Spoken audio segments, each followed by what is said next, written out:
Muito boa tarde a todos, os presentes, e muito boa tarde àqueles que nos acompanham via Zoom. Nós começámos um bocadinho antes da hora, é a panagem das nossas escolas militares a começarem a horas e, portanto, agora já estamos, os cadetes afinal chegaram a horas, neste momento é que são 15 horas. Mas isto, a preocupação é sobretudo para o Zoom. Muito boa tarde. Caro Comandante da Escola Naval, Comandante Carlos Campos, muito obrigado por ter aceito este desafio de realizar a 8ª sessão das Visões da Guerra na Casa-Mãe dos Oficiais da Marinha Portuguesa. Estive aqui a semana passada na tomada de posse e, nesse sentido, aproveito a oportunidade para desejar as maiores felicidades pessoais e profissionais no comando da escola, da nossa escola. Eu que comandei a Academia Militar, acho que não há comando igual do que o comando das nossas escolas. As maiores felicidades para ti, que elas serão certamente as maiores felicidades para a Marinha, para as Forças Armadas e, sobretudo, para eles mais jovens, os futuros oficiais da Arma. Excelentíssimo Sr. Almirante Vidal Abreu, o Sr. Almirante neste caso vai ser apresentado pelo Comandante Costa Canas. Eu não vou fazer aqui, não vou apresentar o currículo como é tradição nas Visões da Guerra. Eu só queria agradecer imenso o facto de ter aceito o nosso desafio, transmitindo assim um conhecimento e uma experiência pessoal a todos nós que estamos aqui, mais modernos, mas sobretudo aos mais jovens aqui presentes. É um legado importantíssimo para a Marinha, mas também para a história oral da guerra, 61-75. Como ilustre presidente da nossa Academia de Marinha, agora também já posso dizer assim, obrigado, está certamente habituado, e eu tenho assistido na Academia de Marinha, onde tenho ido frequentemente, mais no papel em que eu estou agora, não propriamente no papel do orador. Agora é a sua vez de pegar o seu conhecimento e a sua experiência na primeira pessoa. Mais uma vez, muito obrigado, Sr. Almirante. Caro Comandante Costa Canas e caro amigo, desde longa data que trabalhamos em conjunto, é membro do plenário, representante da Marinha Portuguesa na Comissão Portuguesa de História Militar, e é também membro, e já era, do Conselho Científico, por mérito. Eu agradeço a prestimosa colaboração para moderares esta sessão, certamente que para nós dois muito especial por termos aqui quem temos. Caro Coronel Aniceto Afonso, meu coronel e caro amigo, também é membro do plenário, é o representante do Exército na Comissão, e é também membro do Conselho Científico pela vasta obra publicada, da qual legou à Escola Naval 4 das obras da sua autoria para a biblioteca da Escola Naval, relacionadas a maior parte com esta temática. É coordenador deste ciclo, tem experiência prática da guerra, é um homem de abril e também experiência teórica nas inúmeras obras e artigos que tem publicado. Muito obrigado por continuar a apoiar a nossa Comissão Portuguesa de História Militar. Caros camaradas, minhas senhoras e meus senhores, a pessoa do Sr. Almirante, se me permite, como membro da minha casa, da nossa casa, cumprimento da sua pessoa todos os presentes, aqui e por Zoom. Temos assim, como eu disse há pouco, então a 8ª sessão do ciclo, cujas sessões anteriores poderão consultar através do YouTube. Por enquanto é através do YouTube, logo que esteja pronto o nosso site, está a ser modelado pelo Ministério da Defesa, poderão também assistir depois no novo site. Esta é a 8ª e das várias. A primeira foi o Almirante Pézara Correia, o General Pézara Correia, o General Chito Rodrigues, o professor António Getel, que também tem obra publicada relativamente à Marinha e certamente aqui vão, de vez em quando, são várias as personalidades, poderão consultar, e esta daqui a pouco estará, ou daqui a uns dias estará também lá colocada. Recordo que este ciclo é organizado pela Comissão, sob a coordenação do Coronel Aniceto Afonso e do Mestre João Moreira Tavares, aqui presente, e tem o apoio da Associação 25 de Abril, do Instituto da Defesa Nacional, da Liga dos Combatentes, e tem a chancela da Comissão comemorativa dos 50 anos do 25 de Abril de 1974. Com esta iniciativa, o que pretendemos é promover a reflexão sobre a guerra da África e as independências dos países africanos, e temos aqui amigos desses países, felizmente, um ótimo sinal, e depois proceder à publicação e gravação online dos depoimentos realizados, sobretudo para a história oral e para a memória futura. O Sr. Almirante, antigo SEMA, antigo chefe de Estado-Maior da Armada, será apresentado então pelo comandante Costa Canas, que é professor nesta Escola Naval, a que seguirá a sua comunicação intitulada A Visão de um então jovem oficial de Marinha. Agora estão a perceber porque é que ela é dirigida pelo título, sobretudo aos mais novos. De acordo com as regras do ciclo, realmente o comandante Costa Canas vai fazer uma ou duas questões complementares, o que liberta aqui os cadetes, tem aquela dificuldade para fazer perguntas, mas quem quiser, depois no final, quando fecharmos a sessão, que está a ser gravado para Zoom, quem quiser aproximar-se, o Sr. Almirante com certeza que está disponível para responder depois aqui em privado, já fora do Zoom, às questões que atenderem adequadas. Muito obrigado mais uma vez à Escola Naval, caro comandante Costa Canas, caro amigo, a palavra agora é tua. Muito obrigado. Começo por cumprimentar o Sr. Almirante Campos, o meu comandante, aqui na escola, o Sr. Almirante Vidal Abreu, o meu presidente na Academia de Marinha, o Sr. General Vieira Borges, o meu presidente da Comissão Portuguesa de Sistema Militar, o Sr. Coronel Aniceto Afonso. Cumprimento também a todos os presentes e quem nos está a seguir também à distância via Zoom. A mim cabe agora, nesta fase, o papel de apresentar o Sr. Almirante. É complicado quando se tem assim, um currículo tão extenso. Eu vou aqui, com a concordância do Sr. Almirante, resumir, espero apontar os aspectos que ele considera mais relevantes. Portanto, o Sr. Almirante Francisco Vidal Abreu ingressou na Escola Naval em 1961 e terminou o seu curso em 1965. Embarcou ao longo da sua carreira em várias fragatas e no Rio Abastecedor de São Gabriel. Em termos de comandos, comandou a Esquadrilha de Lanchas do Zaire, que tem certamente a ver aqui com a temática da sua palestra hoje, e também comandou o agrupamento de navios hidrográficos. Em termos de especializações, portanto, foi especializado em eletrotecnia e depois tem também formação superior com Master of Science em Oceanografia em Monterrey, nos Estados Unidos, e é engenheiro hidrógrafo, tendo servido no Instituto Hidrográfico, onde fechou três divisões. Frequentou diversos outros cursos e em termos da sua carreira naval, essa foi concluída, portanto, terminou a sua carreira naval como chefe de Estado-Maior da Armada, como o Sr. General Vieira Borges já referiu, o cargo esse que desempenhou entre os anos de 2002 e 2005. Da sua folha de serviços constam diversos louvores e condecorações, dos quais vou realçar bem aqui aqueles que têm a ver com a palestra 2. Portanto, por ter feito 3 comissões em África, possui ainda 3 medalhas comemorativas das campanhas e expedições das Forças Armadas Portuguesas, com os géneros Moçambique, 1967, 68 e 69, Angola, 1972, 73 e 74, e ainda Angola, 1975. Tem vasta obra publicada sobre a sua área, digamos, onde desenvolveu mais, onde teve mais formação académica, portanto, sobre a área da hidrografia e da oceanografia, assim como palestras mais recentes sobre questões estratégicas e, por exemplo, realço aqui na Academia de Marinha o elogio público ao professor Adriano Moreira.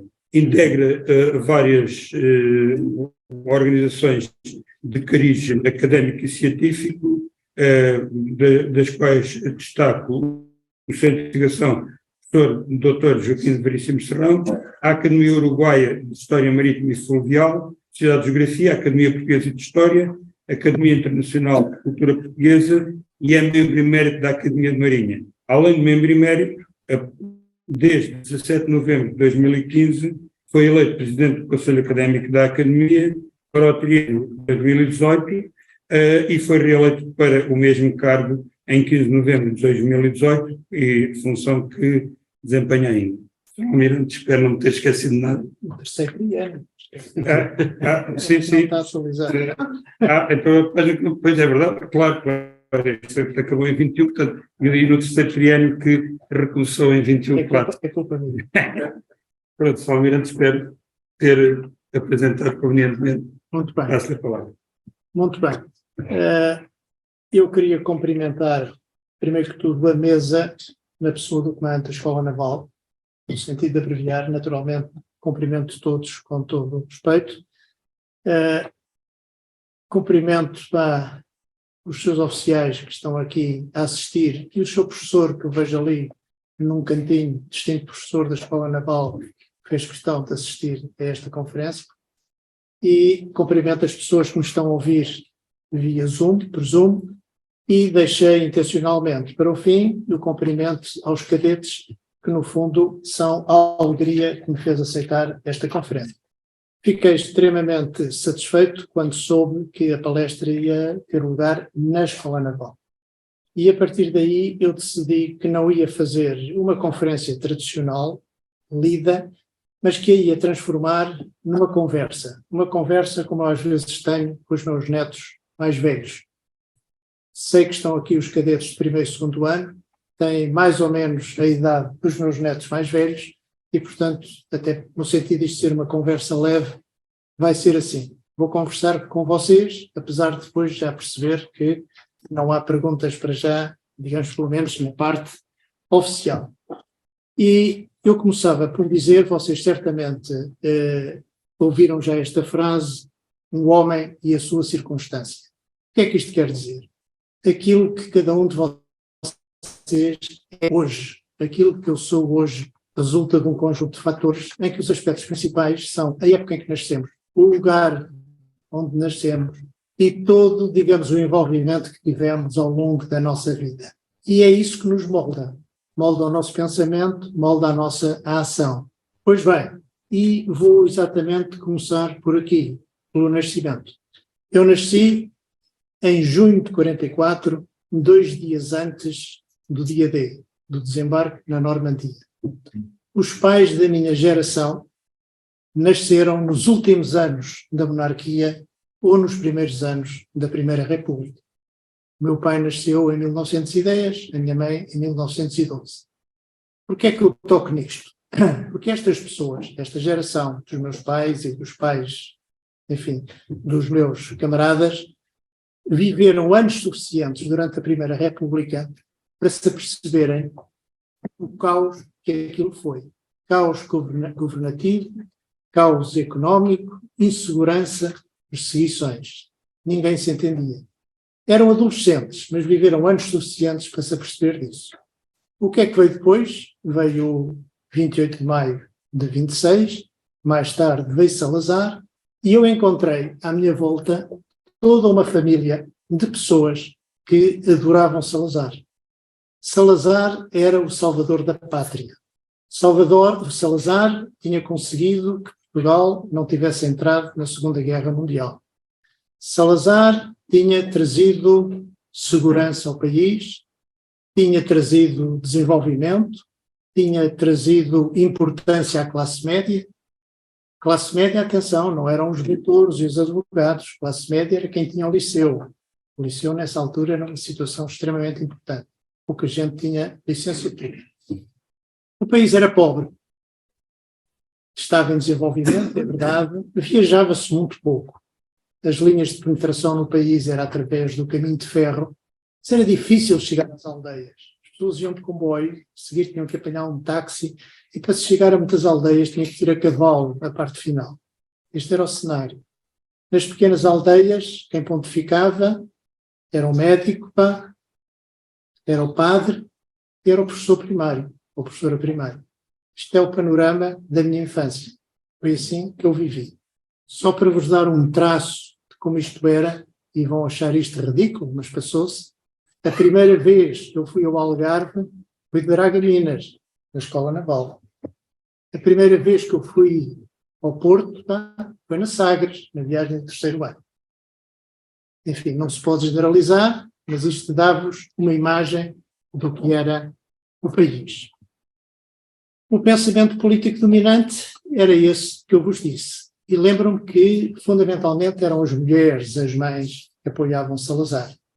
Não era toda a gente, naturalmente, e na minha família havia dissidentes. Tive um tio, advogado, que teve a má ideia de defender opositores ao regime. Teve o prémio de ir passar 2 anos à Guiné. Tive um tio que era do corpo diplomático, um homem brilhante, pá, nunca passou de ministro plenipotenciário nos sítios mais recônditos, nunca chegou a embaixador. Tive outro tio médico que foi exercer para Moçambique. Aqui era difícil. Pronto.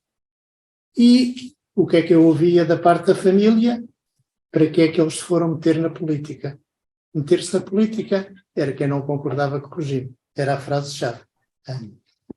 Deram cabo da vida deles, deram cabo da família. Este era um ambiente generalizado, diga, em que eu cresci. E foi assim que eu fiz a instrução primária, fiz o liceu, a instrução primária na Escola Oficial de São Sebastião da Pedreira, uma escola que eu me recordo, escura, velha, pá, as escadas rangiam, pá, o chão rangia. Lembro-me de um pormenor, que se calhar tem influência na minha vida.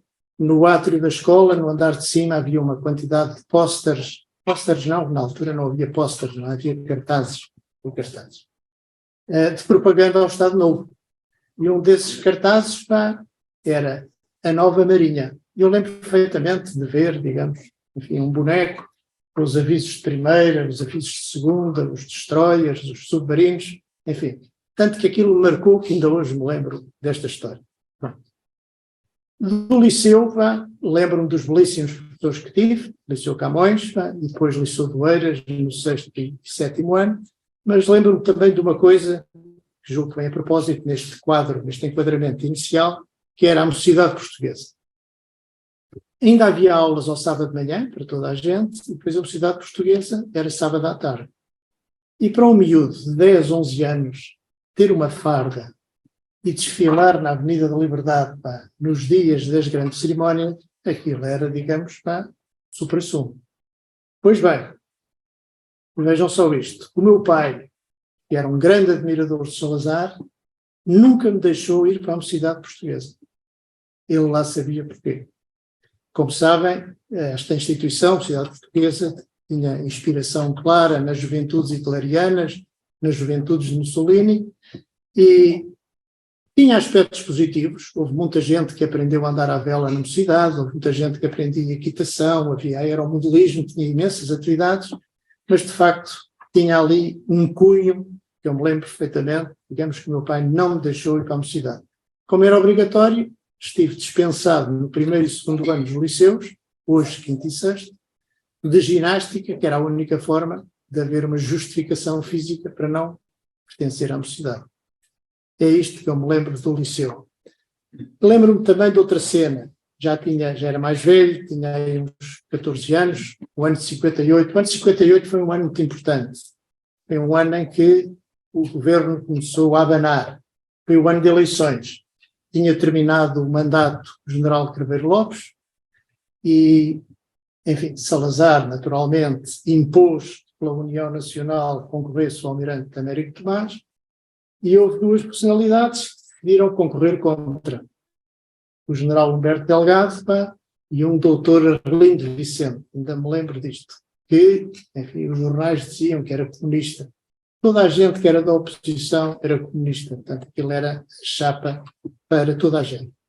E essa oposição estava zangada porque os representantes da oposição não tinham assento na mesa das eleições. E, portanto, diziam que as eleições eram fraudulentas.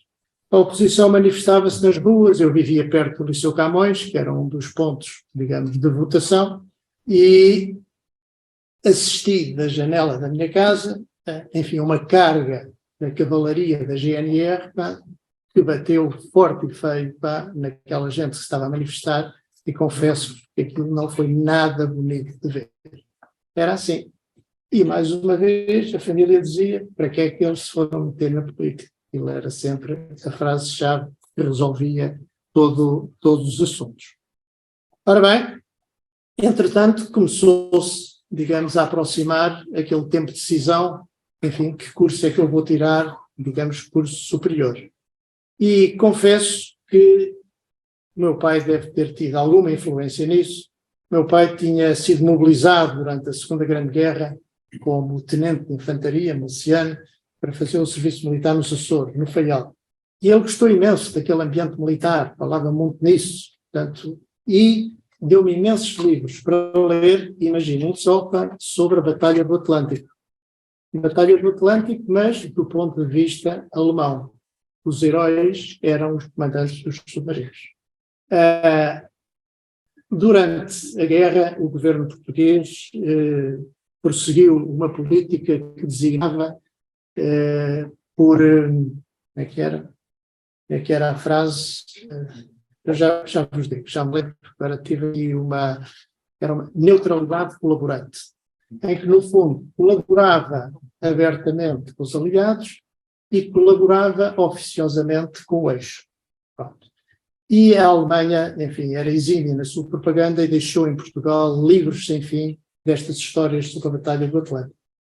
O meu pai dava-me esses livros, eu li, e certamente isso também ajudou, digamos, a que a certa altura se disse, digamos, vi para a Marinha. Entretanto, como aqui já foi dito, portanto, eu entrei em 61, mas em fevereiro de 61 começaram os primeiros incidentes em Angola. Bem, não me recordo que isso tivesse feito mudar de ideias ninguém que tinha pensado em vir para a Marinha, nem em mim, nem nos outros. Não se falava no assunto. O governo dizia que era uma operação de polícia, mas musculada, porque começaram a ir em força, digamos, o exército, digamos, para Angola. Bem, e assim foi, digamos, a entrada na Escola Naval. E o que é importante nisto tudo? É que preparação política aos 17 anos, quando entrei para a Escola Naval, zero. Ninguém tinha. Não era eu que não tinha. Ninguém tinha preparação política. Eu espero, sinceramente, que todos vocês estejam muito mais bem preparados com o que se passa no país e saibam fazer, depois por si, as vossas vidas. Preparação política, zero, nessa altura. E assim continuou na Escola Naval. Na Escola Naval, tínhamos a idade que vocês têm hoje. As grandes preocupações era a fase dos namoros, namorava-se, era o jogo de futebol contra a academia militar, era o jogo de handball contra a medicina, isso é que eram as coisas que mobilizavam, digamos, e animavam os cadetes. Nunca ouvi na Escola Naval qualquer conversa sobre a política, sobre o governo, zero, absolutamente, zero. Naturalmente os oficiais falavam, simplesmente, isso não chegava aos cadetes. Mas lembro-me de uma cena que vos quero relatar. Talvez em 63, portanto, talvez no, não sei, segundo ano, terceiro ano, houve uma daquelas manifestações espontâneas em que as instituições iam todas a São Bento manifestar ao seu presidente do Conselho o seu apoio à ação governativa.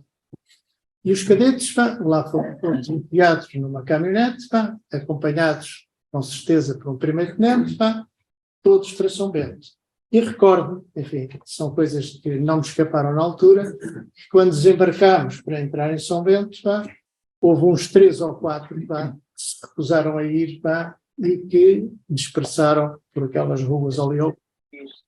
Não me lembro que o primeiro-tenente tivesse feito alguma coisa, teve o consenso de não fazer nada. Era gente que efetivamente se recusava, teria alguma preparação política, certamente por influência dos seus pais, e recusavam-se a ir ali ao beijamão, digamos, ao presidente do Conselho. Quanto à guerra, praticamente não se falava. Lembro-me que, indiretamente, nos apercebíamos que as coisas estavam longe de ser normalizadas. O 4º ano do curso terminou 6 meses mais cedo. Quando nós chegámos de férias do 1º ano e entramos para o 2º, descobrimos que éramos o curso mais antigo da escola. O 3º ano que não desaparecia, teve um ano de curso a menos. Tudo porquê? Porque eram precisos oficiais para os fuzileiros, eram precisos oficiais para os navios. Evidentemente que isto eram sinais de que qualquer coisa estava a mexer. Mas não se falava de guerra. Não se falava absolutamente nada de guerra. É claro que houve outras coisas que também me apercebi. Por exemplo, os oficiais, quando saíam da Escola Naval, durante uma série de anos, iam embarcar. Os oficiais subalternos estavam no mar. Ter ali treino de mar, que era isso que se devia. Com o meu curso, acabámos a Escola Naval E muitos de nós foram imediatamente tirar a especialização. Eram precisos oficiais especializados. Era uma espécie de mestrado integrado. Foi logo ali, um ano a seguir, que é mau, porque o guarda-marinha vai aprender para bordo. E nós fomos para bordo como segundos tenentes fazer as mesmas asneiras que fazem os guarda-marinhas. Não é bonito em termos hierárquicos, mas, e lembram dos oficiais mais velhos, acharem que aquilo era tudo, digamos, um verdadeiro horror. É claro que havia coisas que na altura não me apercebi, mas apercebi-me depois.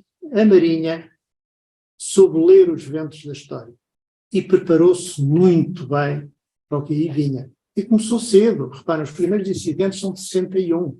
É um conjunto de ações da Marinha que começam em 57 e 58. Isto é notável. Não se esqueçam disto. Foram criados os cursos da Reserva Naval. Era preciso mais oficiais para os navios.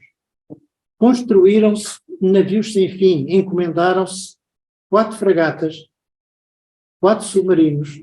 E na altura, quer dizer, era difícil arranjar quem nos vendesse material. E não se esqueçam que desde que alguém decide que precisa ter um meio devidamente sofisticado, uma fragata, um caça, etc., desde que toma a decisão até que ele aparece operacional, vão 10 anos. 10 anos. O que é que a Marinha fez? Comprou 6 fragatas a França em segunda mão. Eu depois já vos vou falar delas. E construiu navios sem fim. Construiu, eu tomei aqui nota para não me enganar, construiu 10 corvetas, umas na Alemanha, outras em Espanha. Construiu 7 lanchas de desembarque grandes, vejam bem a dimensão disto, 70 lanchas de desembarque médias, 26 lanchas de desembarque pequenas, tudo em estaleiros nacionais, 10 lanchas de fiscalização grandes, 37 lanchas de fiscalização pequenas. Pois, já viram bem isto? Isto é um mundo. Vejam bem a Marinha que nós tínhamos nesta altura. Construiu uma rede radiotelegráfica que ligava os territórios ultramarinos aqui com o continente. Uma coisa única, uma rede estratégica em que se falava para todo o mundo e para as nossas colónias.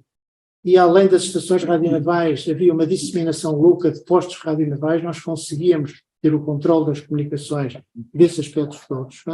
Criou-se um Instituto Hidrográfico para fazer os levantamentos hidrográficos nas colónias, foi uma coisa notável, e criou os fuzileiros. Nós, ao longo destes anos, tivemos 13 destacamentos e 12 companhias. Evidentemente, isso apercebi-me mais tarde, na altura como cadete, não me apercebi. E foi, portanto, depois dos anos de escola naval e de um ano em que andei aí embarcado à espera que chegasse um navio vindo de comissão para eu iniciar a primeira comissão, preparação política, 0. Não se falava nisso. Ora bem, encerrei este enquadramento e vou passar, digamos, à primeira comissão.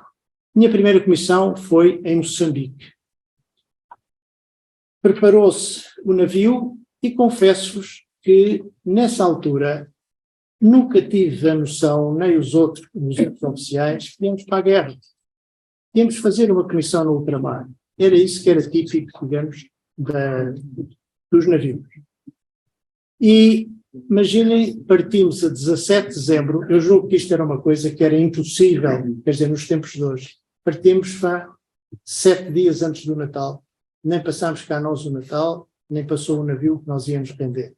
O navio que íamos vender era o Bartolomeu Dias, um daqueles avisos de primeira que eu tinha visto no cartaz, na primeira classe. Partimos a 17 de dezembro, com o navio mais ou menos atamancado, e passámos por Cabo Verde. Eu já tinha ido a Cabo Verde várias vezes durante as viagens de cadetes. Reparem que nesta altura, final de 66, já estava criado o Partido para a Independência de Guiné e Cabo Verde, PAIGC, mas não me apercebi absolutamente nada. Para já não havia guerra, nem havia agitação. O povo cabo-verdiano é um povo extremamente amável, que sempre ninguém se deu, fomos também à praia, tudo era maravilhoso, sinal de guerra, zero é sinal de agitação. Isto, portanto, já no final de 66.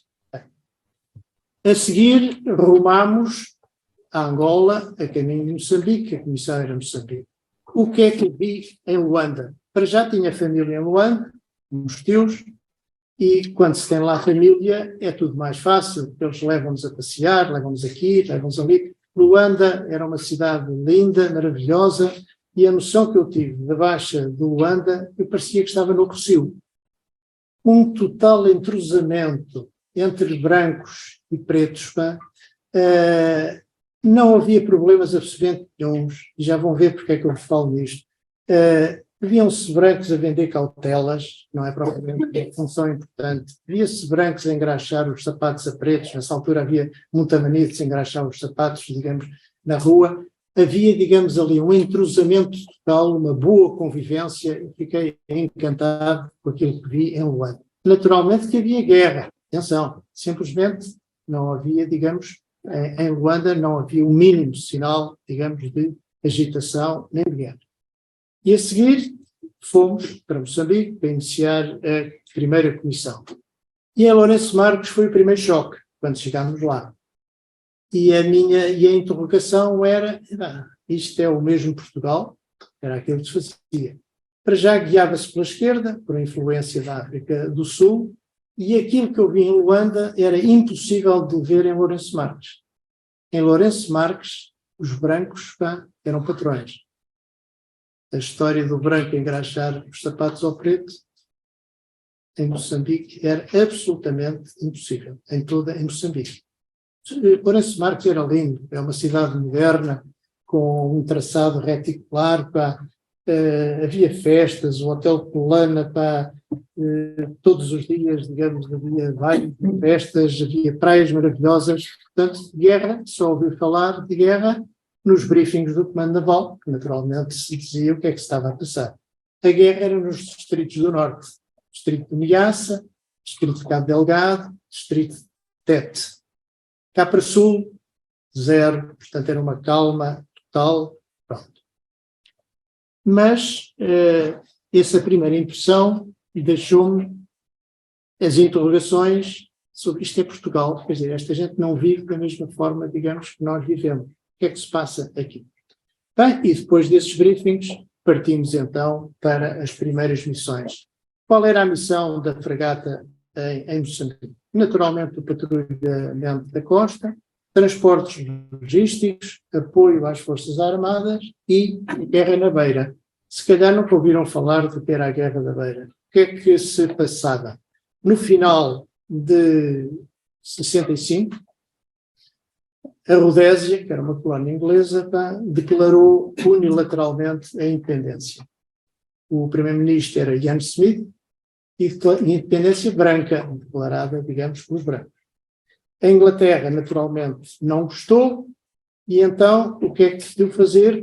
Colocou permanentemente ao largo da Beira, porque todo o abastecimento da Rodésia era feito a partir do Porto da Beira, Moçambique, através de uma linha de caminho de ferro, com 2 fragatas moderníssimas para tentarem evitar que o abastecimento se desse, digamos, ao Porto da Beira. Qual era o nosso papel? Ingrato, era que tínhamos 2 fragatas na Beira e para evitar que a interseção dos navios mercantes pelos ingleses fosse feita em águas territoriais portuguesas. Nunca houve nenhum incidente. Os ingleses tentavam ser cordiais e convidavam a nossa guarnição para ir a bordo jogar vôlei, uma fragata enorme, tinham toldas onde se podia jogar vôlei, e evidentemente nós tínhamos ordens restritíssimas, digamos, para não agradecer muito, mas nunca aceitar qualquer contacto com eles. Chegou a certa altura a situação a estar complicada, e eu lembro-me de estar em helicópteros da Rodésia, pintados com as cores portuguesas, cores nacionais, na Beira, para o que desse e viesse, no caso de haver, digamos, uma invasão. E recordo um aspecto caricato de quando eles mandavam parar um petroleiro, que naturalmente ia abastecer a Rodésia, E é claro que vinha com documentos que dizia que não senhora, que era para Portugal, então tudo aquilo era falsificado, mas houve um petroleiro francês que não parou e nós íamos seguindo aquilo pela fonia e então o costume, pá, se não para eu disparo um tiro para dentro da proa, pá, se não parar disparo um tiro para a proa e lembro-me do comandante do petroleiro francês, pá, dizer com a vontade extraordinária: disparem, disparem. Eu gostava de saber qual é a reação do Sr. General de Gaulle quando souber que houve um petroleiro francês que foi ao fundo lá com tiros das fragatas inglesas. E pronto, isto obrigava, digamos, retinha ali 2 fragatas permanentemente na beira com esta história, com este tipo de guerra. Mas a parte, enfim, mais interessante ou totalmente diferente era quando alternadamente íamos para o norte para apoiar, digamos, as forças especiais. O que é que se passava lá no norte? Os fuzileiros tinham base em Porto Amélia, hoje Pemba. Os paraquedistas tinham base em Nacala, também uma baía extraordinária, e os comandos tinham base no Lumbo, já no continente, por trás da ilha de Moçambique.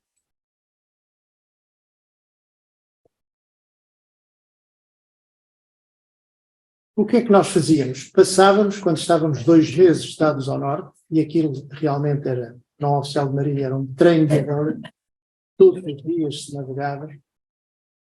Mas vejam este exemplo: pegávamos nos fuzileiros em Porto Amélia, íamos lançá-los a um sítio para eles desembarcarem em botes de borracha, na foz do Rio de Sal, o que era assim. A seguir, pá, vinhamos a correr, pá, buscar os paraquedistas e lançá-los noutro sítio para eles fazerem uma operação. Depois íamos recolher os fuzileiros, passado 4 ou 5 dias, quando eles tinham treinado, íamos largar em Portugal. Depois íamos para o Lumbo buscar os comandos para depois os lançar noutro sítio. E passávamos 2 meses permanentemente nisto.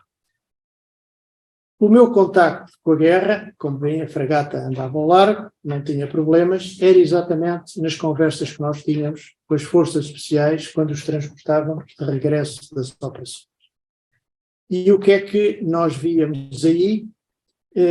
Víamos que, de facto, havia indivíduos que faziam a guerra sem problema nenhum e havia comandantes de unidades que, não concordando, cumpriam a missão, mas cumpriam de uma forma mais humanizada. Isto dizer que a guerra pode ser mais humanizada, enfim, parece quase uma caricatura, mas a verdade é que há formas diferentes de fazer a guerra. O que é que eu quero dizer com isto? Quer dizer, uma coisa é matar quando é absolutamente imprescindível matar.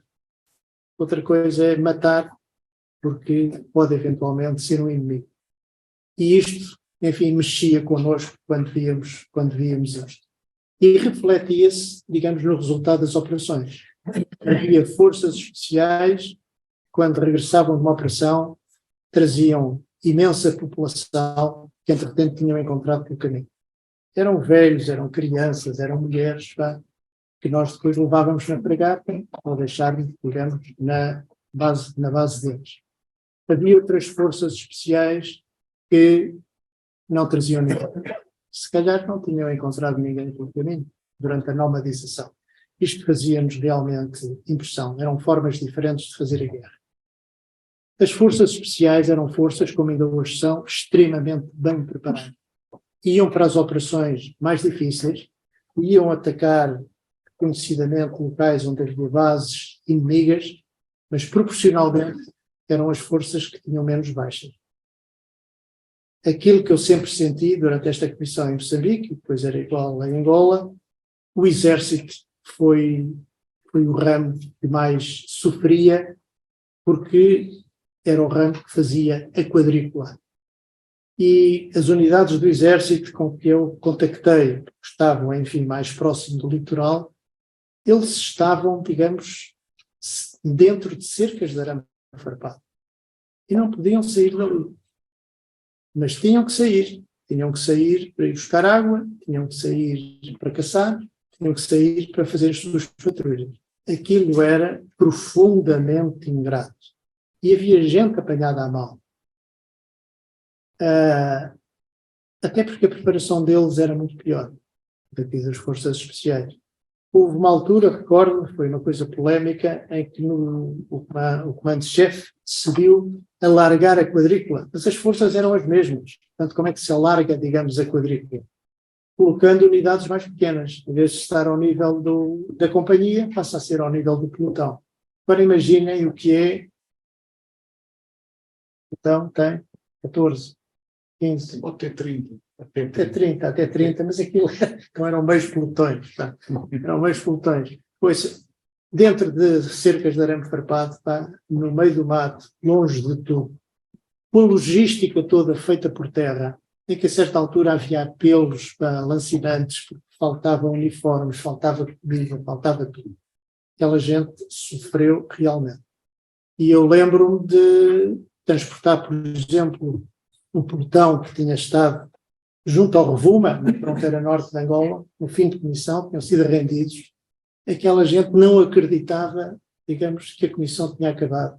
Não acreditavam que estavam a bordo e que estavam salvos. Aquilo, de facto, fazia pena. E nas visitas que fiz ao batalhão, à sede do batalhão em Mocimboa da Praia, em Palma, havia gente que já estava alienada. Eu lembro-me de um médico, parecia que já estava mais para lá do que para cá. O que fazia realmente, aquela gente sofreu bastante. Ao nível do meu navio, primava o cumprimento da missão. Se alguém tinha interrogações, tinha-as para si, continuava a não se discutir a guerra a bordo, apesar do ambiente a bordo sempre foi, digamos, de discussão aberta. Mas que havia pessoas que pensavam no assunto, a verdade é que, volta e meia, havia uma deserção. Não foi no meu navio, mas foi noutras fragatas. De repente, olha, eu não sei quantos, desertou.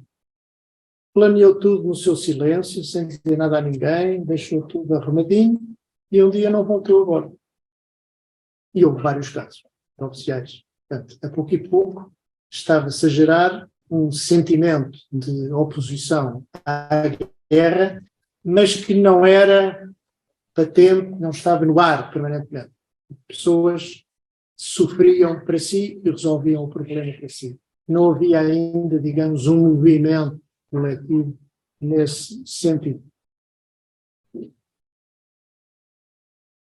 O meu primeiro contacto com a PIDE foi lá em Moçambique e vou-vos dizer, também não foi, digamos, com uma visão agradável. Toda esta gente que era apanhada, digamos, durante as operações, a certa altura era entregue à PIDE para interrogatório. A Marinha nunca gostou muito da área das informações e não teve muito jeito para estes interrogatórios. E eles eram todos concentrados numa zona em Moçambique, que era a Ilha do Ivo, e quando a certa altura aquilo atingia uns determinados valores, portanto, a certa altura eram transportados para Lourenço Marques, onde foram criados uns aldeamentos especiais em que lhes davam terras e pronto, criavam ali uma aldeia. Qual era, digamos, qual era a ideia que estava por trás disso? Numa guerra de guerrilha, a guerra de guerrilha não se aguenta sem a colaboração da população. Portanto, quanto mais população se tirasse da zona da guerra e se afastasse, enfim, mais se enfraquecia a guerrilha. Mas este transporte marcou-me porque uma das missões que o navio teve foi escoltar o transporte desta gente e ir para Lourenço Marques. E então o transporte foi feito num navio graneleiro, que não é propriamente conhecido como tendo grandes alojamentos para pessoas, e lembro-me perfeitamente das pessoas irem de barcaças até ao graneleiro, serem colocadas no porão, os tipos da PIDE cá em cima, digamos, armados até aos dentes, enfim, para o que desse e viesse. E da Ilha do Ivo para Lourenço Marques, para se ir em linha reta, atravessam-se águas internacionais. Recordam-se que o recorte de Moçambique, a certa altura, mete para dentro, não é? Portanto, uma pessoa, para ir direto, passa por águas. E era uma verdadeira bronca se um navio desses, carregado de presos, fosse apanhado em águas internacionais. E o nosso papel era exatamente escoltar esse navio até Lourenço Marques. Escola tem uma maneira de dizer que o navio mercante dava uns 17 ou 18 nós, quer dizer, e nós não passávamos dos 12, tá? E, portanto, saímos não sei quantas horas antes para, na zona perigosa, estarmos relativamente perto deles. E lembro-me que foi uma travessia aborrecida. O mar de Moçambique não é para meninos. Nós íamos aí 1 milha do mercante, e o comandante do mercante, volta e meia, perguntava-nos pela fonia se estávamos bem, porque ele deixava de ver a fragata. Portanto, aquilo era mar jeitoso. Outra coisa, portanto, para acabarmos com Moçambique, que quero refletir convosco, era as idas a Durban. Com aquelas águas quentes de Moçambique, os navios ganham imensa bicheza agarrada, digamos, às obras-vivas do navio. E imaginem, com o mesmo número de rotações, os navios chegam a perder 2 nós de velocidade. E, portanto, todos os anos íamos a Durban para limpar o casco e fazer outros fabricos. Estávamos lá uma semana ou coisa assim, que é um período sempre de férias, digamos assim. Os navios estavam em Angola, iam à cidade do Cabo fazer a mesma coisa. Porquê é que eu vos falo nas idas a Durban? Porque foi um outro choque para nós, digamos, lidar com aquele regime do apartheid. Vou falar disto porque é importante para vocês que são novos e já não passaram por nada disto. Dizia-se na altura, não sei se era verdade ou não, que a África do Sul era o país que proporcionava, digamos, condições ímpares e melhores que qualquer país da África à população negra. Mas era uma vida induplicada. Havia hospitais para brancos e hospitais para pretos.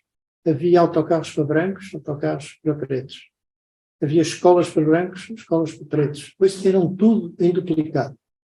As condições podiam ser ótimas. O que era estranho era aquela vida em duplicado do país.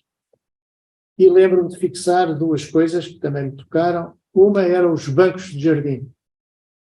Havia bancos para os 2 tipos. Havia bancos, digamos, em que nada estava escrito, qualquer pessoa se podia sentar. E havia outros que era só para brancos, mas não estava lá escrito que era para brancos. Dizia For European People Only. Era o eufemismo. E nestes European People estavam incluídos os japoneses, vejam bem, por interesses comerciais. Indianos e chineses faziam parte do outro grupo. Outro aspecto, digamos, que me recordo, reparem que são coisas que há quantos anos isto se passou e eu nunca mais esqueci. No City Hall de Durban, na Câmara, havia termómetros enormes, em que eu tinha um número de brancos da cidade e outros tinham um número de pretos. E depois tinha uma frase por baixo em que dizia: ajuda a diminuir esta diferença. Vejam bem. Ainda em Moçambique, numa das idas à ilha de Moçambique, aproveitei e fui a Nampula, onde estava aquele meu tio médico que tinha sido obrigado em Moçambique. E ele fez o papel dele. Eu levei uma ensaboadela monumental sobre a situação da guerra. E aquilo mexeu comigo. Foi talvez o primeiro abanão que me obrigou a refletir, digamos, sobre a guerra, foi essa conversa com o meu tio. E ele massacrou-me ali durante horas. Tu já pensaste o que é que estás a fazer? Tu achas que estás a defender Portugal? Tu achas que esta guerra é justa? Tu achas que esta gente não tem direito, digamos, a governar o seu próprio país? Catarã, durante horas seguidas. Foi talvez a primeira vez, já no final da comissão, que eu tive um abanão forte para refletir sobre o problema da guerra. Isso era a verdade. Enfim, pouco tempo depois acabou a comissão.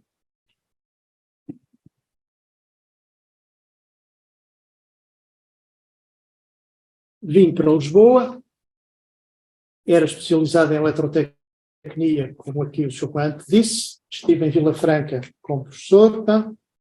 E lembro-me que o ambiente em Lisboa se tinha deteriorado francamente.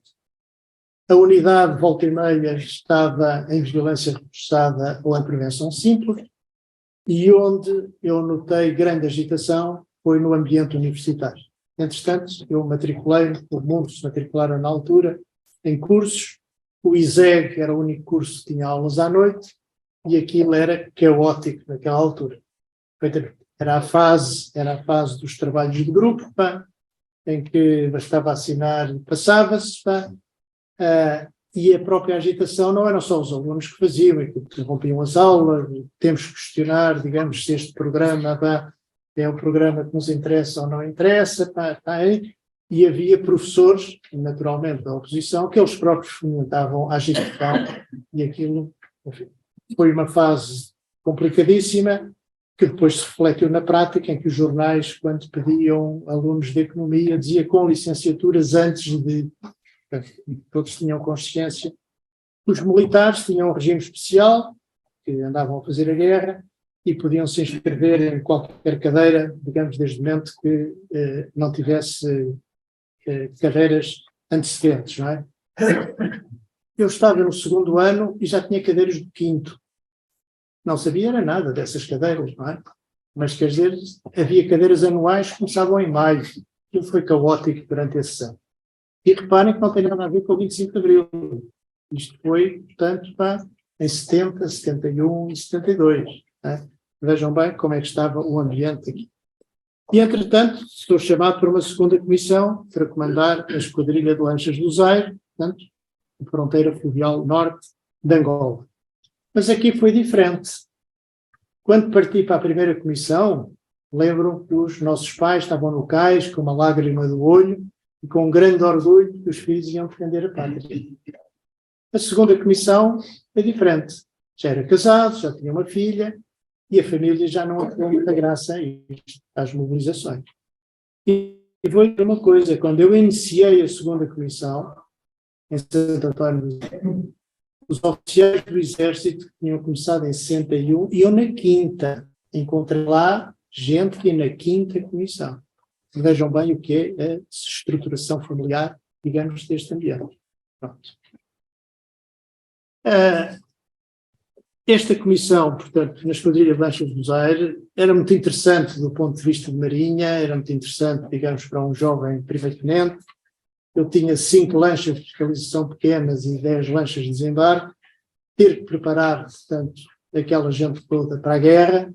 E aqui quero deixar uma nota aqui para os jovens cadetes,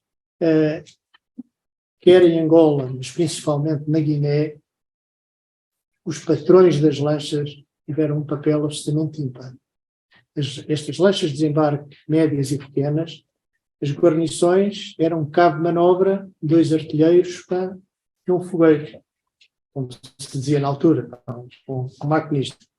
E, reparem, os cabos eram indivíduos que, tradicionalmente, durante a vida toda, não é, estavam enquadrados. Os sargentos, por oficiais, faziam aquilo que lhes mandavam fazer. E, de repente, eles são lançados aos bichos e têm, sob a sua responsabilidade, um navio e mais umas tantas praças.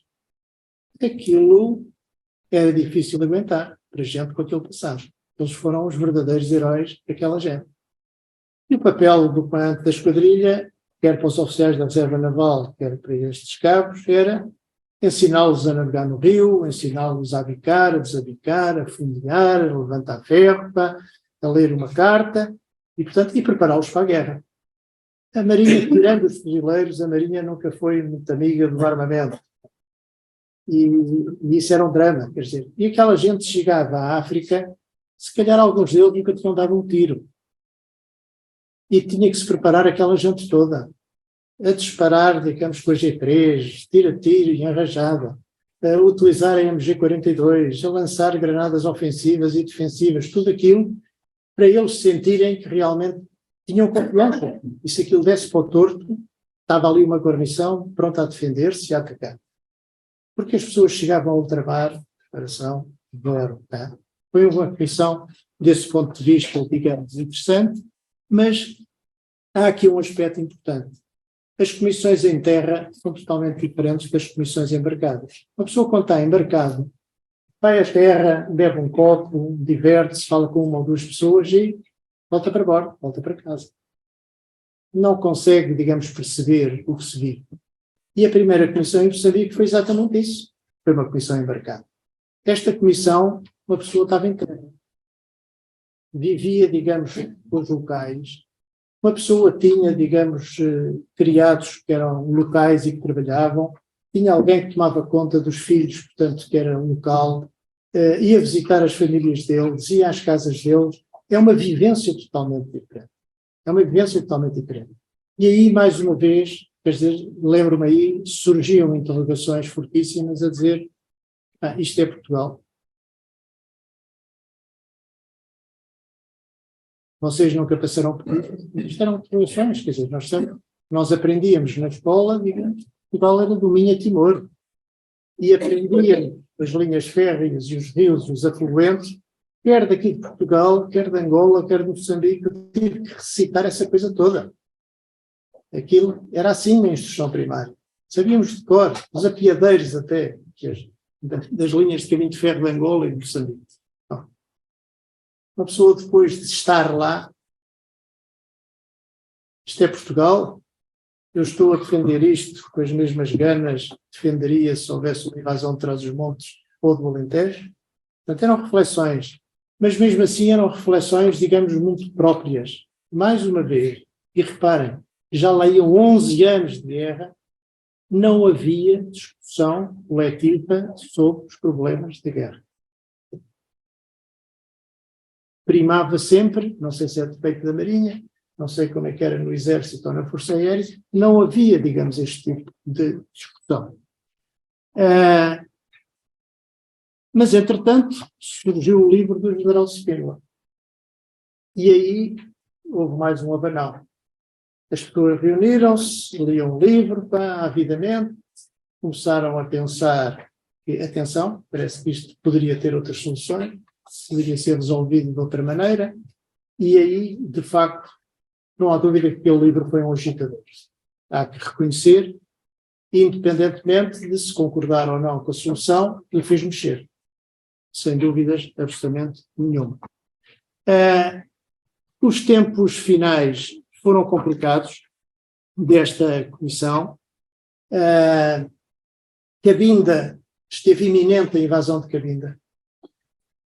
O Zaire era abastecido por uma lancha de barco grande, que estava em Angola, 15 em 15 dias. Nós tínhamos tudo, não nos faltava absolutamente nada. Já não era assim com o Exército. Havia um batalhão no extremo do Rio Zaire, que fazia fronteira, em Noki, e eles viviam com grandes dificuldades. Nós visitávamos muitas vezes esse posto do Exército e aquilo era complicado. Faltava o gasóleo. Às vezes, às 10 da noite, tinham que desligar as luzes todas para poupar o gasóleo. Faltava a comida. Eles viviam, enquanto já havia legislação, em que na segunda comissão a pessoa já tinha direito a casa e tinha direito a isto e direito a aquilo, quer dizer, vão lá perguntar às pessoas do Exército como é que era a casa deles ao fim da quinta comissão ou da quarta. Eram caixotes de madeira improvisados que eles construíam, com umas cortinas a separar os quartos, quer dizer, aquilo era muito complicado, muito complicado. Mas, da mesma faleira, e durante, sei lá, aí um mês e meio, ou talvez mês e meio, deixámos de ser abastecidos porque a lancha de desembarque grande transportava, digamos, constantemente material militar para Cabinda para reforçar a defesa de Cabinda. E aqui queria voltar a falar-vos sobre o papel da PIDE. As pessoas às vezes não têm esta noção, nem eu tinha, a não ser nesta comissão interna. Enquanto a PIDE, aqui no continente, tratava da vida dos nossos familiares que não se gostavam bem, no ultramar era diferente. Eu julgo que eles nunca desligavam dessa missão, só que na altura não era a prioritária. A PIDE é que resolvia os problemas todos da informação e colaborava ativamente com as Forças Armadas. Em Santo António do Zaire, vocês não fazem ideia, tirando as Forças de Marinha, que era a esquadrilha e uma companhia de fuzileiros, havia 6 brancos. Era uma terrinha, com uma rua que ia do centro da vila até o aeroporto, 2 transversais, cada transversal só tinha 2 casas de cada lado, estão a ver a dimensão daquilo. Havia 6 brancos, era o governador, era o homem da papelaria, era o tipo das finanças, era o tipo da bomba de gasolina, enfim, não me lembro quem mais. E o senhor da PID vivia numa dessas casinhas. A rede de Marinha, rede telefónica, tinha telefones para a Casa de Oficiais, para a Estação Naval, para os fuzileiros e para a PID. O senhor da PID colaborava com a Marinha, como colaborava noutros sítios, digamos, com o Exército. De vez em quando ele telefonava, a dizer: tenho informações, é bom preparar-se uma operação neste sentido assim, vinha ao Estado-Maior, o senhor Cota, que era o homem da PID, toma um café, faça favor, pá, diga lá como é que é. Outras vezes, digamos, éramos nós que estávamos a planear uma operação e chamávamos o senhor Cota para dizer: diga lá, digamos, onde é que há informações, devemos ir por aqui ou por ali. Portanto, era um indivíduo que fazia parte do conjunto. Quando havia festas em casa do governador, pá, lá estava o senhor Cota e lá estávamos nós, e no cafezinho que havia, lá íamos nós e encontrávamos o senhor Cota da PID, a comer camarão connosco, e assim. E já vão perceber porque é que eu digo isto. É que, entretanto, pá, chegou o 25 de Abril. Em Santo António do Zaire, há que reconhecer, não havia ninguém ligado ao movimento das Forças Armadas. E nós soubemos do 25 de Abril um dia depois. É curioso. Eu ia do comando para casa, passei pela messezinha onde havia um jardinzito para ir levar a minha mulher e os meus filhos para casa, e a mulher do capitão do Exército, que era a professora primária e diretora da escola. As mulheres oficiais de Marinha eram os professores da escola preparatória. A minha mulher era a diretora, que era a única licenciada. Depois uma dava música, outra dava francês, outra dava inglês. Quando nós saímos, ficou sem professores. Era assim, digamos, tirando Luanda e Benguela e Lubito, quer dizer, nas terrinhas pequenas, eram as mulheres dos oficiais do Exército ou da Marinha que asseguravam, digamos, a formação. E então, a mulher do tal capitão vira-se para mim e diz: não, Sr. Comandante, passou-se alguma coisa em Portugal, em Portugal. É que a emissora nacional de Angola só dá música fúnebre. Que mais esqueci disto. Fomos para casa, BBC, e apercebemos então, no dia a seguir, o que tinha sido o 25 de Abril. As primeiras reações foram mais dispares possíveis. Lembro-me até de um comandante meu, quando eu lhe levo a mensagem, digamos, transmitida por Angola, sobre o que se tinha passado, ele diz: isto é uma vergonha. Isto não era a América Latina, substituir almirante por general. A reação. E as reações destas, não se fazia a mínima ideia no que é que aquilo ia dar. Mas, curiosamente, a partir do momento em que se percebeu todos os aspectos programáticos do movimento das Forças Armadas, e um deles, claro, era a descolonização, aí, enfim, abriu-se uma caixa de Pandora, autenticamente. E o que é que se passou? Passou-se que os movimentos para a independência, ao saberem, portanto, estava aberta a porta para a descolonização, cada um queria mostrar claramente que tinha direito a uma parcela e que era tão importante como os outros. E isto criou um ambiente de insegurança total.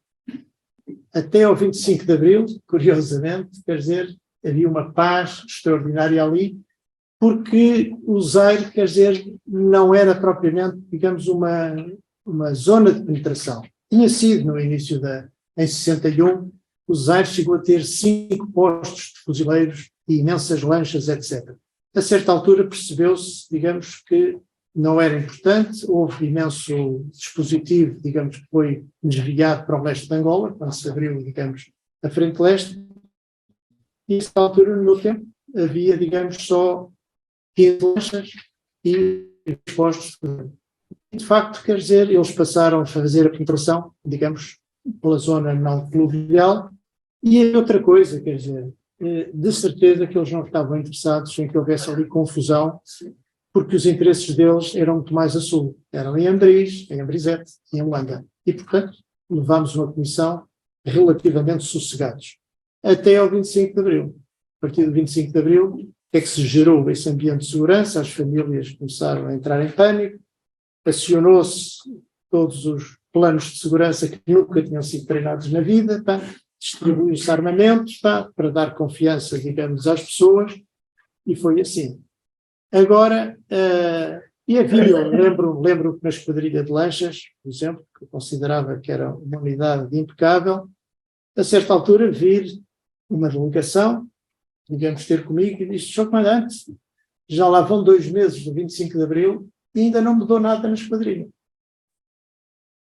E eu perguntava: ouçam, digam-me lá o que é que está mal e eu mudo. Bom, silêncio total. O que é que isto significa? Significava que havia uma sede de mudança, uma sede de alterações. Não se sabia bem para quê. Era preciso mudar. E isto é perfeitamente compreensível. Mas o problema era outro. O problema foi a reação das unidades combatentes. A partir deste momento, começaram a chover mensagens de unidades de fuzileiros, de unidades do Exército, com grandes reflexões sobre a continuação da guerra e sobre a vontade de não combater mais. Ou seja, não faz sentido nenhum se vamos entregar, digamos isto, vamos combater, vamos arriscar, safámos até agora, como é que é? Isto é complicado. Não há nada pior ter uma força militar que não quer combater. É pior do que não ter força militar. Isto gera a confusão total. E isto é verdade. Portanto, isto foi o início, digamos, da descolonização, ou por outra, os reflexos da decisão de descolonizar, que começaram imediatamente. Portanto, isto a partir de abril, maio, junho de 74. Bem, fecho, digamos, este capítulo e vou, digamos, para a terceira comissão. A terceira comissão foi de apoio à descolonização. Recordo que nos tempos que estive embarcado, cá em Lisboa, na Hermenegildo Capelo, lembro de uma coisa que também não esqueço: fui para uma missão em França e partimos no dia 28 de setembro. Isto aos mais velhos, esta data diz qualquer coisa, era a maioria silenciosa. Foi nosso disco. E lembro perfeitamente de ir do Cais de Sodré até à Doca da Marinha e todos os candeeiros ali da Ribeira das Naus tinham colado um cartaz com o símbolo da maioria silenciosa, que era uma cara de um homem estilizado com um adesivo. O coronel está-se a rir, lembra-se disso, lembra-se perfeitamente disso, com adesivo colado à boca. Isto o que é? O general Spínola, que na altura era o presidente, não concordava com o rumo que as coisas estavam a tomar e a evolução política, e acreditava que a maioria do povo não concordava com o rumo que as coisas estavam a tomar. E chamava essa maioria silenciosa, não é? Apelava a essa maioria silenciosa para inverter as coisas. Lembro perfeitamente dessa fase. Ora bem, esta fase, enfim, esta fase toda, digamos, final do ano de 74, depois tempos de 75, foram anos extremamente conturbados, quer dizer, aqui no continente. Foi a fase dos saneamentos em força. Se houve saneamentos justos, muitos deles foram injustos.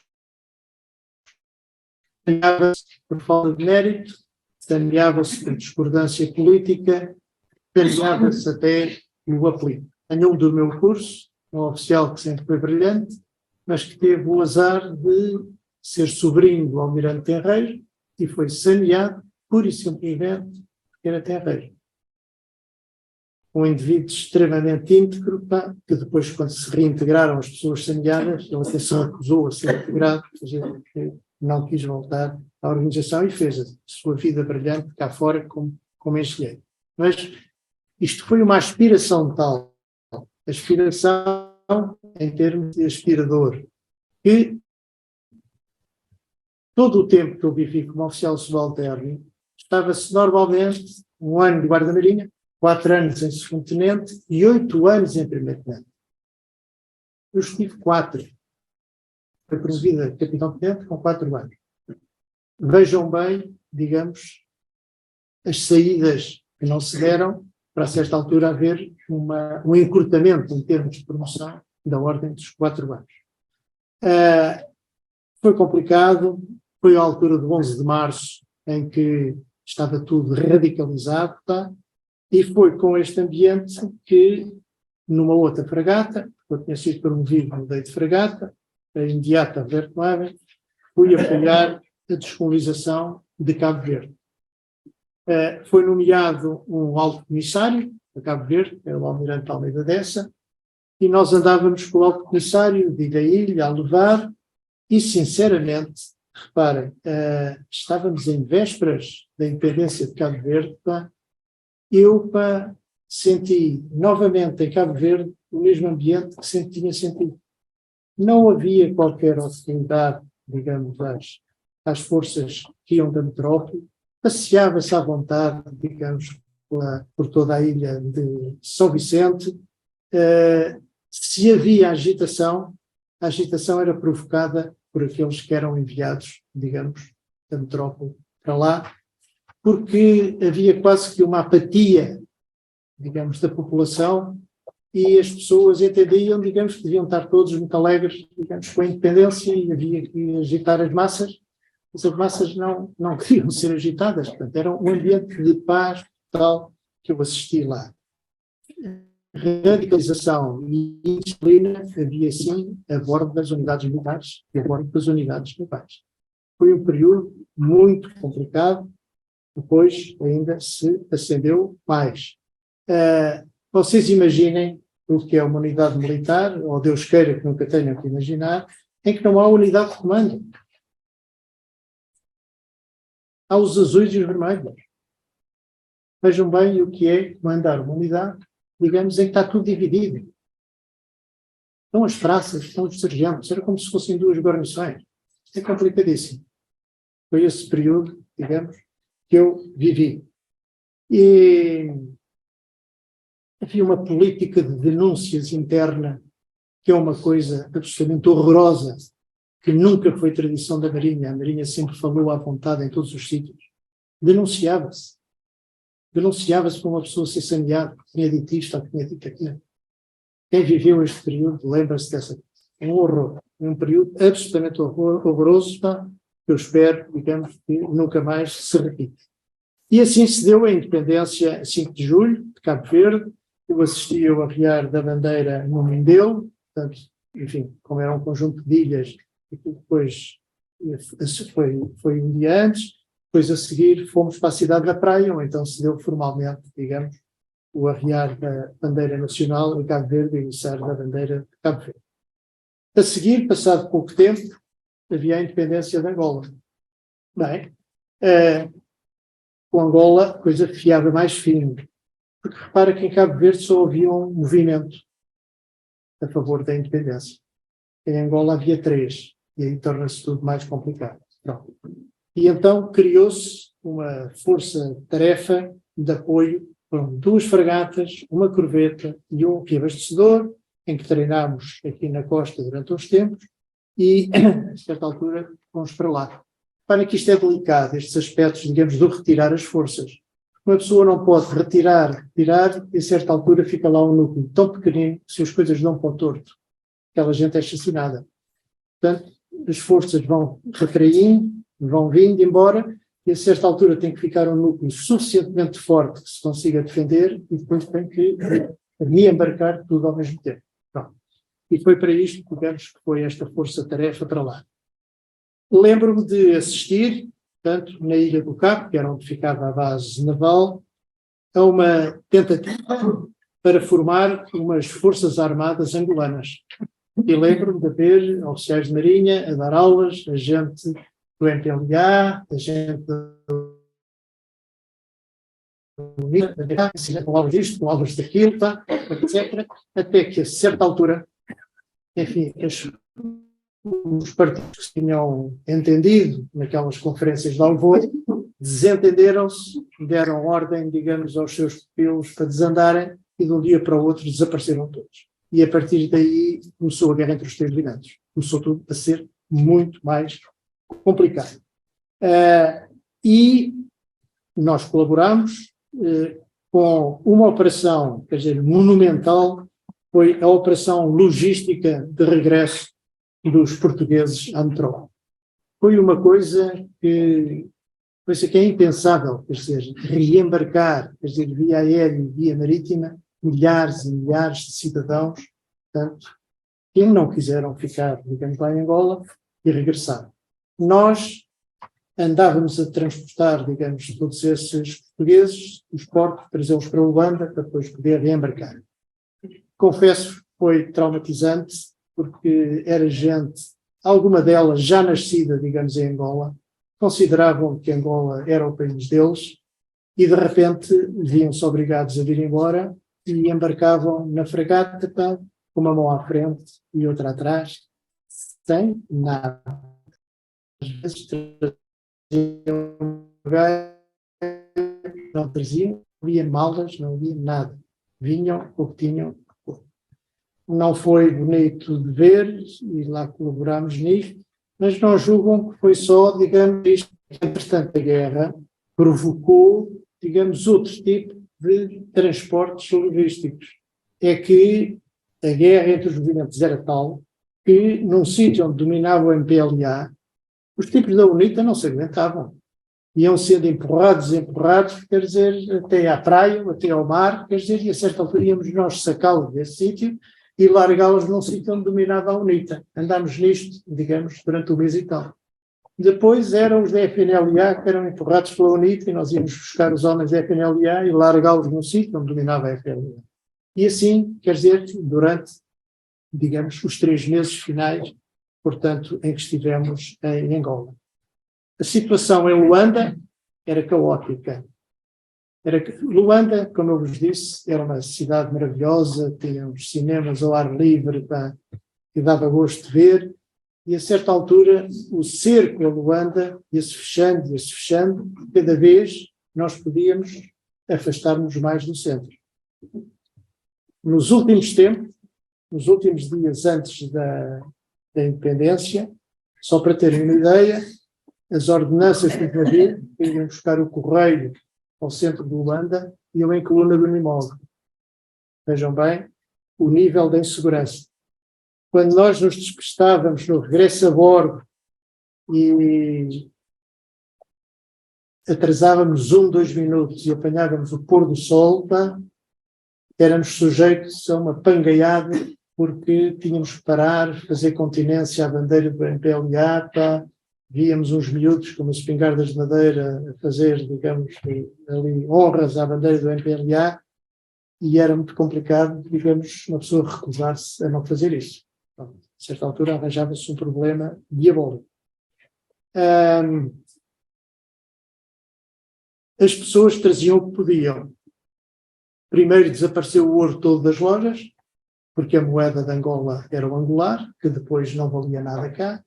Depois desapareceu a prata toda. As pessoas compravam o que podia para trazerem nos seus contentores. De certa altura, compravam louça sanitária, compravam lavatórios, fretes, bidés, o que fosse preciso. Era preciso gastar o dinheiro e trazer qualquer coisa que depois fosse convertível em dinheiro. Portanto, aqui, digamos, em Lisboa. Foi muito complicado aqueles tempos finais. O ambiente de indisciplina a bordo era enorme. Portanto, agravou-se tudo aquilo que eu já contei dos tempos de Cabo Verde. Vocês não calculam, digamos, o que aquilo era nas unidades. Eu era imediato da fragata e fazia questão de, antes de deitar, passar uma revista total ao navio. No dia seguinte, o camarote imediato era a ré. No dia seguinte, quando ia tomar o pequeno almoço à Câmara de Oficiais, estava o corredor cheio de cartazes de viva o MPLA, vitória certa, viva Rosa Coutinho, viva não sei o quê. Pois, isto não é um navio de guerra, não é? É claro que na formatura o mestre selecionava uns tantos tipos, arrancar os cartazes todos, limpar o navio, mas isto era, digamos, recorrente. E, só para terem uma ideia, os últimos 3 dias em Luanda foram em postos de combate. Porquê? Na altura, portanto, o governo de Angola, portanto, era chefiado pelo almirante Rosa Coutinho, e claramente, enfim, favorecia o MPLA, e isto acicatava, digamos, a posição dos movimentos de uma maneira absolutamente louca. E eles ameaçavam. Nós estávamos atracados em Luanda, e de repente passava uma avioneta que largava uns panfletos do FNLA a dizer: atenção, olhem que nós também estamos aqui, pá, e vocês não saem, etc. E quando o alto comissário, que era o almirante Leonel Cardoso, quando soube que no discurso, digamos, de entrega de Angola, Angola não ia ser entregue ao MPLA, e no discurso era Angola vai ser entregue ao povo de Angola, o MPLA não achou graça, que era o período dominante nessa altura, e colocou um canhão sem recuo na ponta da ilha de Luanda e ameaçou que não nos deixava sair. Então-se lá. É claro que nós saíamos, mas podíamos levar, digamos, ali umas boas bujardas. E vejam só bem, isto vos dá um retrato, digamos, vivia e como era a indisciplina nas unidades. O comandante da fragata teve um briefing no comando naval para se distribuir, digamos, as responsabilidades na altura da saída, seguir à independência. E então foram definidos uns tantos alvos, se aquilo viesse para o torto, era para abater. Pronto. E o comandante do navio explica que, atenção, os alvos atribuídos à fragata são a sede do MPLA, coisa não sei qual, porque os movimentos atacavam-se dentro de Luanda. Havia tiros dentro de Luanda, de umas sedes para as outras, as negavam. E no meio disto tudo, só para terem um cheirinho deste ambiente, levanta-se o oficial artilheiro e diz: Sr. Comandante, recuso-me a disparar contra a sede do MPLA, a vitória é certa aos nossos amigos. Pois é, isto é totalmente caricato, mas isto passou-se. Eu acho que é importante vocês saberem que isto se passou, o ambiente de disciplina, e não era na minha fragata. Era em todo, digamos, o ambiente militar. Pois bem, saímos de Luanda, sem problemas, chegamos a Lisboa, 2 a 3 dias depois, dá-se o 25 de novembro. 25 de novembro faz com que hoje se viva em democracia em Portugal e que faz com que tenha recuperado o espírito mais puro dos que fizeram o 25 de abril. É extremamente importante. Estou a terminar, se calhar já me alistrei muito, digamos, nos tempos, mas há só aqui uma mensagem final que eu queria deixar. Podia ter sido diferente? Acho que é uma pergunta, digamos, que todos, digamos, têm o direito de fazer. E a minha resposta é, eventualmente, se tivesse havido atempadamente, uma vontade genuína de descolonizar mais cedo. Quando, a certa altura, a descolonização surge fruto de uma revolução, a certa altura, digamos, as coisas já não são travadas. E a certa altura nem são controladas. É muito difícil. É muito difícil. E reparem, digamos, na descolonização feita pelo Reino Unido, em que certamente foi feita contrariamente à sua vontade, mas perceberam para onde é que sopravam os ventos, criou a Commonwealth e continuou a mandar de outra maneira. Com a descolonização que a França, por exemplo, se recusou a fazer na Argélia. Deu uma guerra terrível e ainda hoje deixa aí resquícios terríveis e más vontades entre os franceses e os argelinos. É a diferença. A pessoa fazer a bem, antecipar-se, ou a certa altura para fazer à força, ou então para não querer fazer. Segunda pergunta, e há livros escritos sobre isto. A guerra estava ganha? Como muitas vezes, digamos, eu ouço dizer. Eu acho que não está. Quando é que uma guerra está ganha? A guerra está ganha quando o inimigo se põe as armas. Numa guerra de guerrilha, é muito difícil uma pessoa dizer, digamos, que a guerra está ganha. Enquanto houver um indivíduo com uma granada no bolso que queira atirar, as pessoas nunca estão em segurança. A guerra ganha-se, é politicamente. E nunca se esqueçam disso. O papel dos militares ao fazerem a guerra é dar tempo aos políticos a encontrarem a solução política.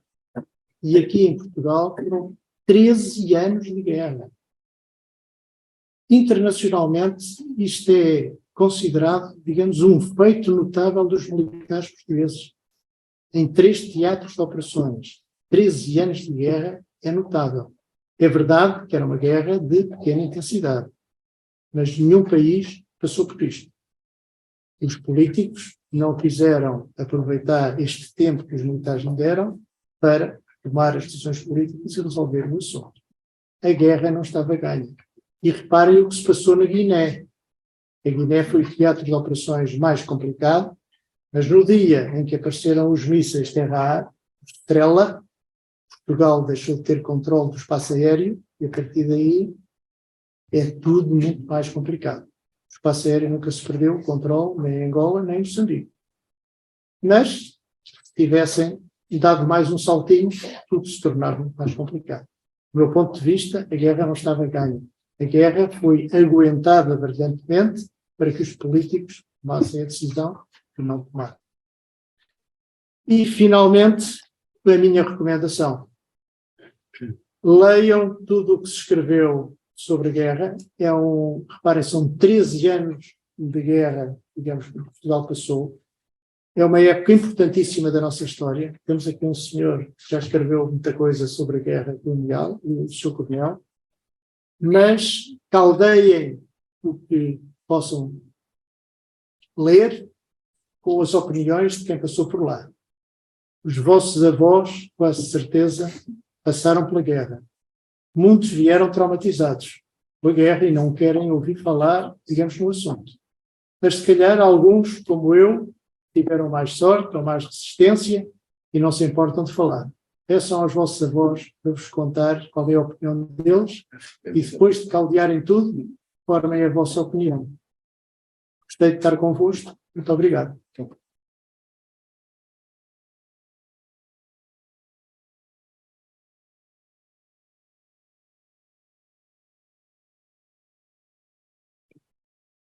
Muito obrigado, Sr. Almirante, por esta explicação e por esta partilha de experiência pessoal sobre este período, digamos, desde a nascença até a 1975. Vieira Borges, se calhar já... Uma questão. Sim, que é uma questão. Pronto, muito bem. Então, se ainda me dás essa possibilidade... Fácil. É fácil, é porque eu penso que se responde rapidamente. Aqui uma questão que o Sr. Almirante foi falando várias vezes ao longo do período que falou, é que não havia discussão sobre a guerra. Mas depois também referiu que haveria internamente pessoas que discordavam e falou até nos desertores. E a minha questão é, será que essa falta de discussão, e falou também muitas vezes na PIDE, não teria a ver também um pouco com algum receio da repressão que se poderia esperar se houvesse uma discussão organizada? E até me lembrei da maioria silenciosa, portanto, no sinal, se as pessoas não estariam... Não é a mesma situação da maioria silenciosa, porque aí já foi depois do 25 de Abril, não havia a PIDE, mas se não haveria um silêncio, portanto, esta não discussão não seria motivado esta não discussão não seria motivada por algum receio de repressão sobre estruturas que se começassem a organizar para discutir. Não sei se foi claro. Foi claro. Julgo que não, e posso dizer que não posso falar naturalmente, digamos, dos outros ramos. Mas na Marinha a minha interpretação não é essa, porque na Marinha sempre se falou abertamente, nas câmaras oficiais, sobretudo. Nunca havia receio de denúncias, nem de queixas, nem de nada. E, portanto, se não se falava nas câmaras, é que as pessoas não sentiam necessidade. Como eu digo, quer dizer, primava a vontade de cumprir a missão, o espírito de equipa, eventualmente pode ter a ver, digamos, com os comandantes das unidades, eu sei, e nós depois apercebemos disso, digamos, mais tarde, que houve oficiais de marinha que foram considerados, digamos, que eram opositores ao regime, e até foram chamados à Junta de Salvação Nacional, etc. Não é?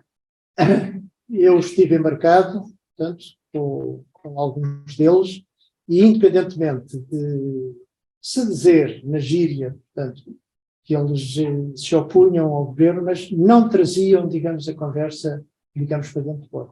Nunca me lembro, passei por uma série de navios, nunca, digamos, me lembro de se vir à baila esse tipo de discussão.